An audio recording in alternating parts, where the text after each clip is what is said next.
My name is James. I'm from the UK and I currently work in the recruitment team at our EF Shanghai head office. I've been living in China now for 4 years. I arrived out here in 2017 where I was teaching with EF Hangzhou. And I've been recruiting both at regional level and at national level now for the past 3 years. Living in China during COVID was interesting. We endured quite a strict lockdown that at the time felt like it lasted for quite a long time. But by comparison with much of the rest of the world, it was actually fairly quick. Since mid-June of last year, life here has pretty much gone back to normal. Restaurants, shopping malls are all open and operating as normal without the need for social distancing. Mask wearing is still mandatory on public transportation, but besides that, life has pretty much gone back to normal. It was quite a strict lockdown, but I think it was handled very effectively.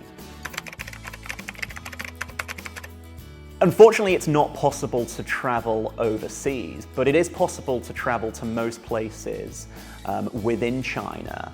But the border closure is the main restriction that we have in place at this moment in time.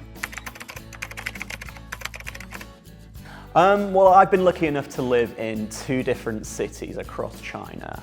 Where I'm at right now in Shanghai. Shanghai is by far the most international city here in China, and you don't have to stray too far from your home to bump into another foreign face. We have people from around the world living here, working here, teaching here, studying here, and there are of course a number of different sectors that people are working in. In Hangzhou, where I was living beforehand, the foreign community is smaller in number, but still sizable for a city of its size. I'd say that most of the expat community within Hangzhou are either students studying at one of its many universities or working here as teachers. The city has an abundance of both public schools, private schools, kindergartens, and of course universities as well. The answer to that is yes, probably. Have I had it myself? Absolutely.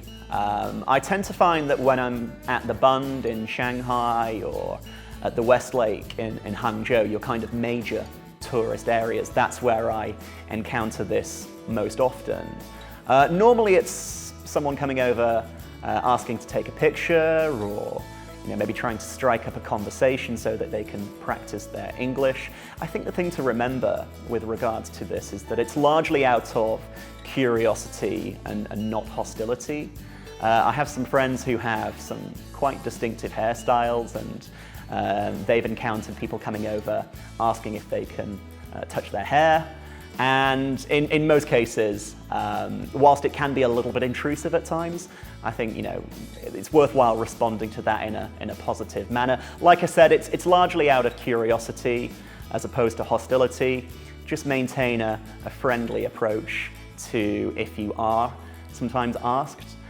Quite often it will be by people who are from maybe smaller, more provincial towns and cities where it is quite out of the norm to see a foreign face.